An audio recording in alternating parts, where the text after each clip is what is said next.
Ragnar, þú lagði hreint og beint til í miðstjórn Alþýðusambandsins að verkalýðshreyfingin skoðaði framboð til þings, þannig að hljómar það eins og Finnbogi sé að taka undir þær kröfur. Já, ég held að hugmyndin fyrst og fremst var það að taka þessar miklu breytingar sem átt sér stað innan verkalýðshreyfingarinnar, reyna að taka þar lengra,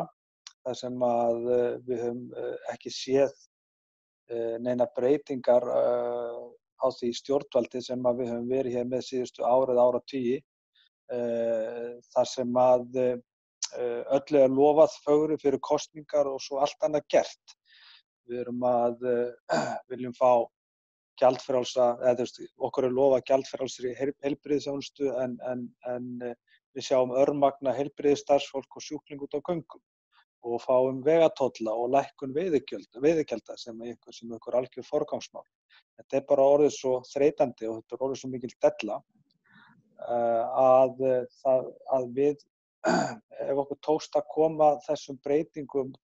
inn í verkalýðshreyfinguna, þar sem var skýr krafa okkar félagsmanna bara almennings breytingar, að þá datt mér í huga að kanna hvort það væri hægt að taka það eitthvað lengra, sem að fólki fannst þetta áhugaverð hugmynd, sérstaklega í ljósi þess að verkalýðshreyfingin hafði mjög sterka pólitíska tengingu hér áður fyrr, en það einfaldlega fékkst ekki stuðningur við þessa hugmyndafræði og fólk vildi fara aðrar leiðir. Ég held að þannig að sú hugmynd í sjálfu sér fullreynd. Það einfaldlega ekki samstaða innan hreyfingarinnar að fara slíka leið. Hins vegar held ég að það liggi alveg í hlutarins eðli að hreyfingin á að geta samtvinna sínar skoðanir með öðrum framboðum sem að fara að bjóða núna fram til alþingiskosninga, að við eigum að geta unnið með framboðum eða annarri hugmyndafræði, eða parað okkar hugmyndafræði við aðra sem hafa verið að tala í sömu línu við og reynt að hvetja þá okkar félagsmann til þess að virkja sín atkvæði til þess að ná fram raunverulegum breytingum sem við höfum sannarlega sýnt fram á í verkalýðshreyfingunni að sé hægt að ná fram. Vegna þess að þetta ástand, þetta dekur, milljarðamæringa dekur eins og varðandi auðlindirnar okkar og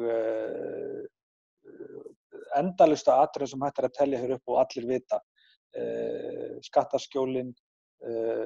þetta eru langir listar sem að stjórnvöld ríkjandi öfl hafa bara ekki náð að einhvern veginn fanga og breyta og koma í veg fyrir að fá að þrífast í íslensku samfélagi.